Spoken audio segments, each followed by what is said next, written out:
वैभव नाईक सगळीचकडे एक नोटीस आणि स्वतः एक स्टेटमेंट दिलंय, एक व्हिडिओ केलाय आणि सगळीकडे सांगतो की संजू बर्बांना फिरोज बाबा संदर्भात नोटीस आली.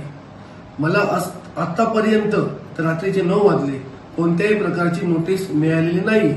आता ही नोटीस, माझी नोटीस वैभव नाईकाकडे कशी पोहोचली, हा सगळ्यात महत्वाचा प्रश्न आहे. का दारू पिऊन बोलतो, काय दारू पितो एवढं मला माहिती आहे, तर दारू पिऊन बोलायला लागला हे मला आता कळतं. कारण ही नोटीस आतापर्यंत मला कोणती पोचलेली नाहीये. जेव्हा नोटीस येईल तेव्हा मी त्याचं उत्तर देईन. एवढंच मला ठिकाणी सांगायचं आहे. मी काही जास्त बोलणार नाही.